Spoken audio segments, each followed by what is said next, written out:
aujourd'hui. Et vous avez vu qu'à partir de leur modèle, à partir de leurs initiatives sur ce point, vous avez comme un retour aux vêtements africains dans toute l'Afrique aujourd'hui.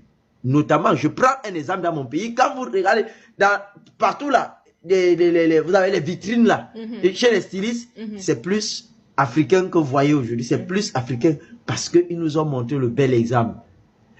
Nous, ce que nous voulons dire, c'est que tous les dirigeants africains comprennent que les enclos où on les a mis, il est possible de sortir et de donner à son peuple ce dont ils ont besoin. C'est ce même peuple-là qui vous soutiendra. C'est le même peuple-là qui va bagarrer pour vous. Est-ce que tout ne dépend pas au final de la volonté politique? Mais c'est de ça que nous sommes en train de dire. Ce n'est qu'une question de volonté.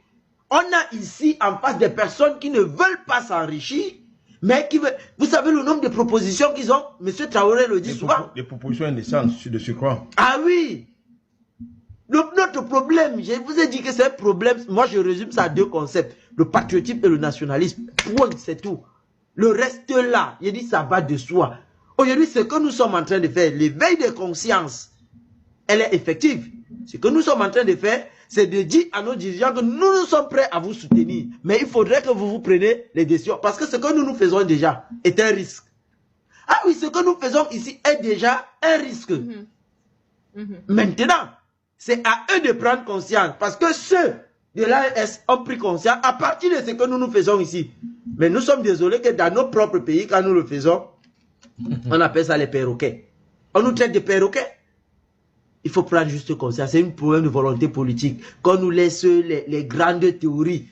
Les théories là même nous embrouillent souvent. Dès qu'il y a la volonté, je vous dis, qu'est-ce qu'on n'a pas en Afrique? Posons-nous des vraies questions. Qu'est-ce qu'on n'a pas en Afrique? Qu'est-ce qu'ils ont qu'on n'a pas en Afrique? Nous avons de l'intelligence, la matière grise, près de 2 milliards, une population de près de 2 milliards, encore intelligente, qu'on retrouve même là-bas.